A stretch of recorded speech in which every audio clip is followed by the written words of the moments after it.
Subhanallah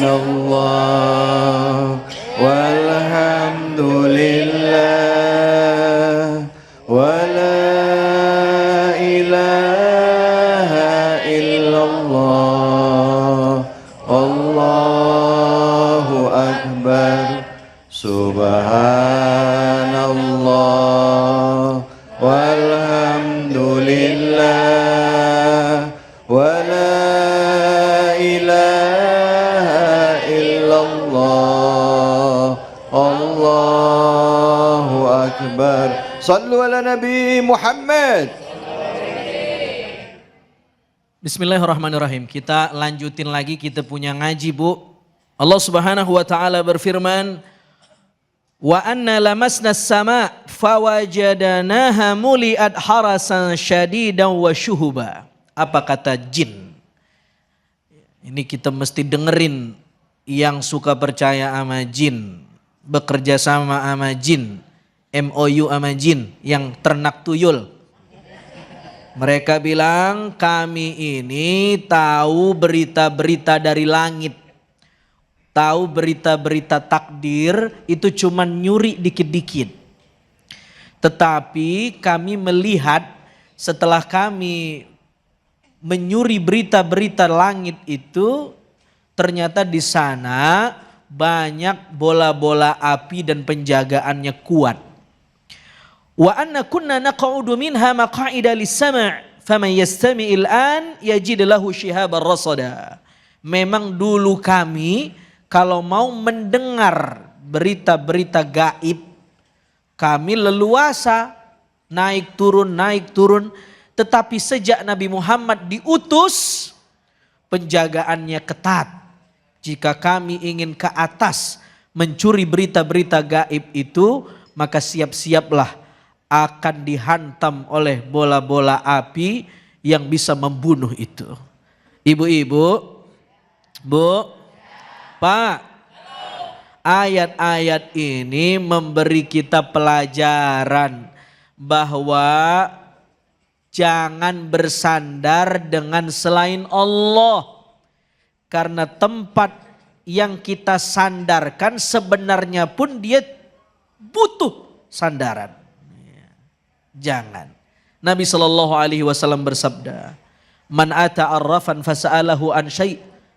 Orang yang mendatangi dukun dan membenarkan omongannya, maka tidak diterima sholatnya 40 hari 40 malam.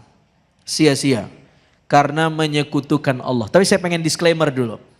Tidak semua dukun itu salah. Ada dukun yang banyak jasanya. Dukun beranak. Iya. Saya ini produk dukun beranak.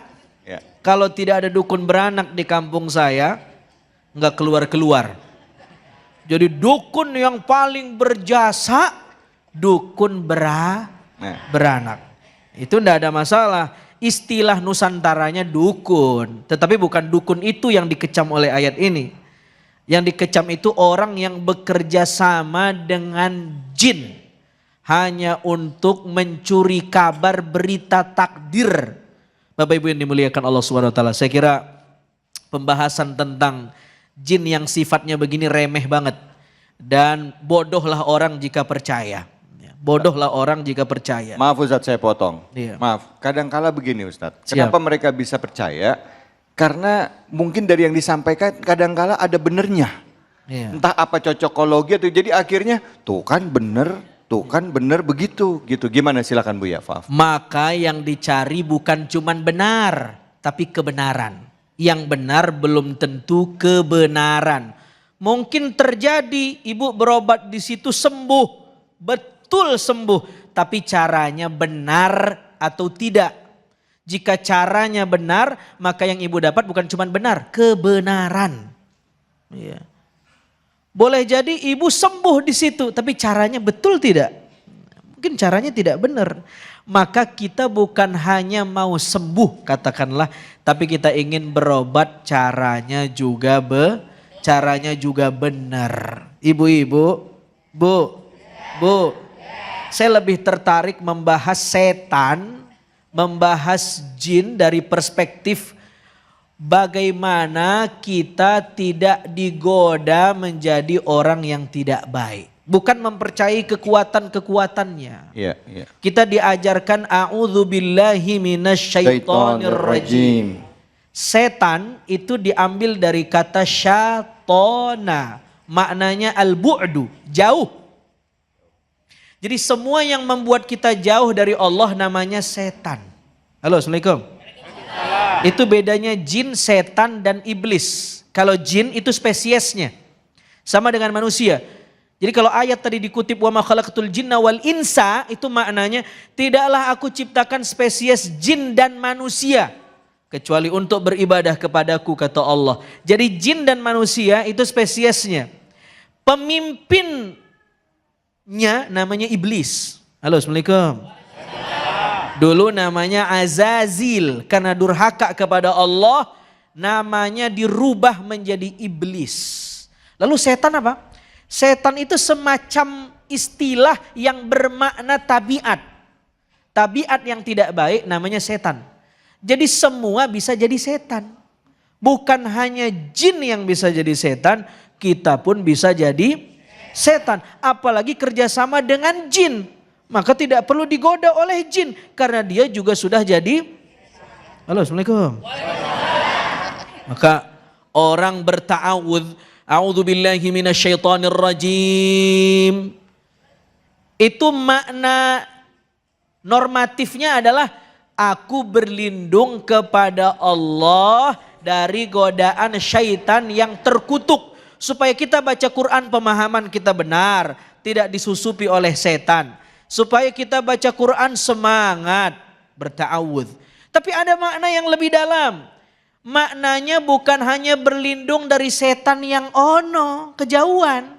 Setan yang ini, karena ini juga setan. Makna setan apa tadi? Syatona, jauh. Semua yang membuat orang jauh dari Allah namanya setan. Pertanyaannya, apa yang membuat, siapa yang paling berpotensi membuat kita jauh dari Allah? Siapa? Hah? Setan mana yang paling berpotensi membuat kita jauh dari Allah? Imam Zunnunil Misri pernah ditanya, siapa yang paling membuat kita jauh dari Allah? Apa jawaban dia? Ru'yatun nafas. Apa artinya? Diri sendiri. Sombong kita, angkuh kita, itu setan yang ada dalam diri. Itulah yang membuat kita terhijab dari Allah, jauh dari Allah. Maka makna ta'awudz itu bukan hanya berlindung dari setan yang ono, tapi juga isti'adzah ananiyah, berlindung dari setan yang ada dalam diri kita. Tabiat-tabiat yang tidak baik. Semua yang tidak baik namanya ada anak yang bandel banget, sampai ibunya ngucap dasar anak. Kalau gitu emaknya jin. Itu salah, itu pola asuh tidak baik. Itu mendoakan anak jadi tidak baik. Halo, Assalamualaikum. Maka Masya Allah tabarakallah, malulah kita dengan membaca surah jin.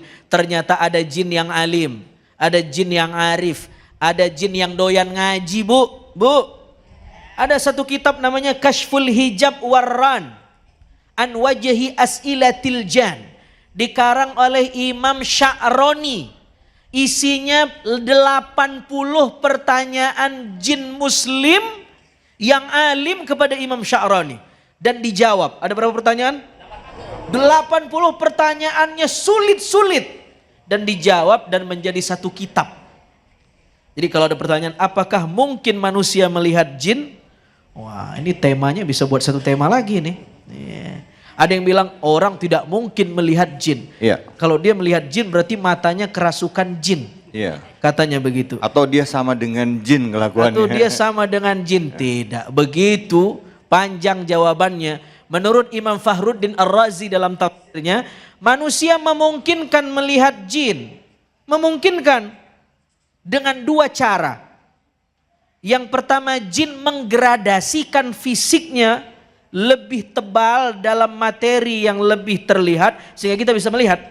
Sebagaimana Imam Sya'rani melihat jin yang berubah menjadi anjing dalam kitab itu.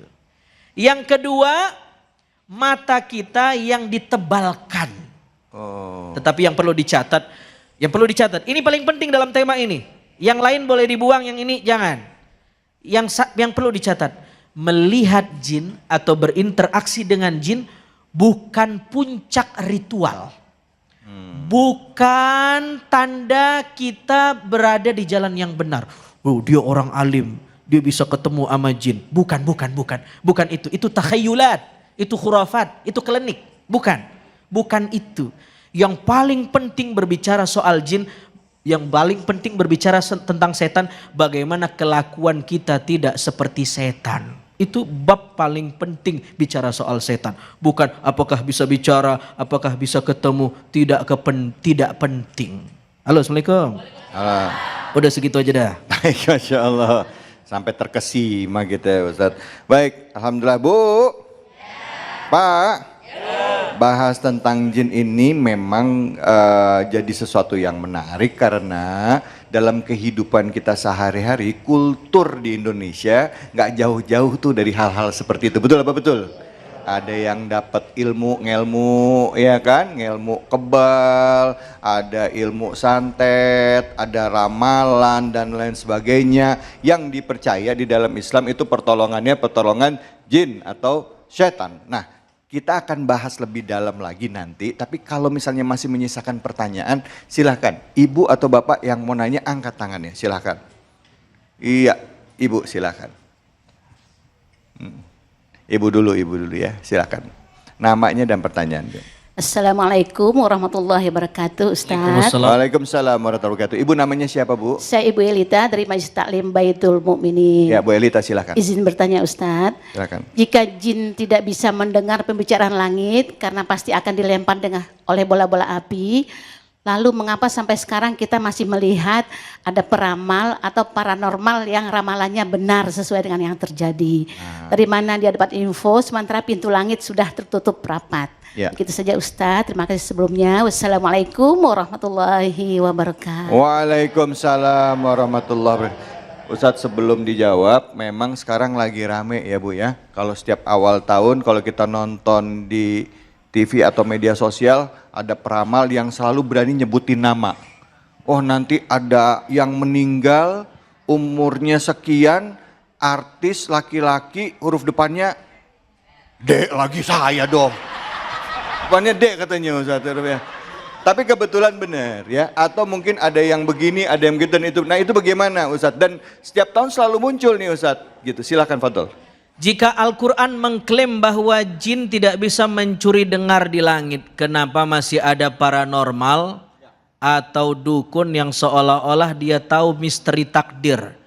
Ya. Dan seolah-olah benar seolah-olah benar. Ya. Jawabannya bisa banyak. Kalau dari sudut pandang ekonomi, ada penjual, ada pembeli.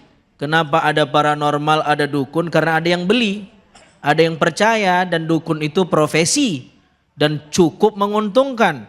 Mulai dari kelas bawah sampai politisi datang ke dukun. Betul nggak? Itu jawaban paling pragmatisnya. Tapi yang kedua lebih filosofis. Saya ingin jawab, jika Quran mengklaim bahwa jin tidak bisa mencuri dengar berita gaib, kenapa masih ada paranormal, kenapa masih ada dukun, dan seolah-olah mereka tahu yang gaib. Hari ini saya hidup di mana saya justru lebih ingin jadi orang yang tidak tahu daripada yang serba tahu seperti dukun. Karena untuk menjadi orang yang serba tahu itu mudah. ChatGPT ada, Google ada, dan ilmu-ilmu yang semacam itu bisa dipelajarin aja. Ibu kalau masuk ke dunia intelijen, ibu bisa tahu profil orang itu, pekerjaannya, ada ilmunya, dan tidak perlu ke dukun sebenarnya. Itu logik aja, ilmiah aja. Bisa di mapping, bisa di screening, bisa dideteksi lebih dalam, dan seolah-olah orang itu tahu tentang kita. Jadi nggak perlu ke dukun. Ya. Ada, itu ilmu yang biasa aja. Justru saya lebih takjub dengan orang yang tidak tahu semuanya. Menunjukkan dia benar-benar tahu. Kalau dia tahu semuanya gampang sekarang. Bahkan orang sekarang udah gak penasaran dengan yang gaib karena semuanya bisa dilacak. Ilmu apa yang tidak bisa dilihat orang sekarang? ChatGPT, AI, mesin-mesin pintar, lebih pintar dari dukun-dukun. Ya. Jadi kenapa dia seolah-olah tahu? Ya sama pertanyaan kenapa ChatGPT tahu dan orang tahu hidup di hari ini biasa-biasa aja. Ya, bukan itu yang menjadi tolak ukur. Tahu dan tidak bukan itu yang jadi tolak ukurnya. Baik, jadi tolak ukur bukan dilihat dari tahu atau tidaknya, benar atau salahnya yang disampaikan, tapi bagaimana kita meyakini apa yang ada di dalam Al-Quran bahwa kebenaran yang hakiki adalah memang datangnya dari Allah Subhanahu wa Ta'ala, supaya kita tidak tergelincir. Pertanyaan saya Ustadz, karena tadi Ustadz udah singgung ya, tadi udah disinggung sama Pak Dokter tadi, bagaimana kalau kita nggak datang ke orang, tapi kita datangnya ke ChatGPT, misalnya iseng atau misalnya maaf ya sekarang banyak AI ya, Gemini kayak JTB, kita nanya begini, bagaimana menurut Anda buatkan analisa yang mendalam tentang saya dan apa yang saya harus lakukan di tahun 2026? Apakah itu termasuk dengan percaya ramalan? Tapi jawabnya nanti. Ustaz. Bagus banget Pak. Saya ingin jawab sekarang. Jawabnya nanti. Ya, baik, yang mana-mana kita akan lanjut lagi. Tetap di Cahaya Hati Indonesia.